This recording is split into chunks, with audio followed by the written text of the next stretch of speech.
আমরা অত্যন্ত মর্মাহত শোকাহত এই পবিত্র মাহে রমজান মুবারকের প্রথম দিকে আমরা হারিয়েছি একজন বরেণ্য আলেমে দ্বীন উস্তাদুল উলামা অধ্যক্ষ আল্লামা আবুল হাসিম সাহেবকে।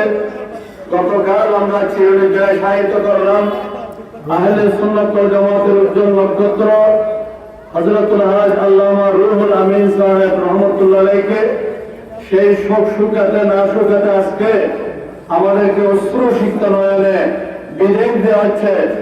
ইমামুল মুনাজিরিন মুফতি আসর আল্লামা মুসা মুজাদ্দিদি রহমতুল্লাহের বড় সাহেবজাদা হযরতুল হাজ আল্লামা মুফতি মোহাম্মদ আমিন সাহেব রহমতুল্লাহ আলাইহিকে এই মুহূর্তে আমরা ওনার জন্য দোয়া করা ছাড়া আমাদের কিচ্ছু নেই। আল্লাহকে জান্নাতুল ফেরদাউসের আলা মাকাম ওনাকে অধিষ্ঠিত করুন এবং জগতের জন্য অশনি সংকেত এভাবে আলেম চলে যাওয়া, আলেম শূন্য হয়ে যাওয়া, এটা জগৎবাসীর জন্য ভালো লক্ষণ নয়। তাই সকলকে বলবো আপনারা সকলে ঈমান আমল দুরুস্ত করে আল্লাহর দরবারে ফরিয়াদ করুন।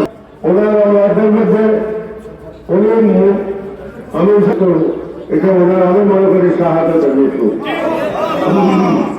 শাহাদাতের মৃত্যু হয়েছে ওনার। নিশ্চয়ই উনি শাহাদাতের কামনা করতেন। হামিশা আল্লাহ আমাকে শাহাদাতের মৃত্যু দান করো। আল্লাহ তাআলা দরবারে ওনার দোয়া সেটা কবুল করেছেন। আল্লাহ ওনার মর্যাদাকে বুলন্দ করুন। আমিন। ওনার সত্যন্ত পরিবারের উপর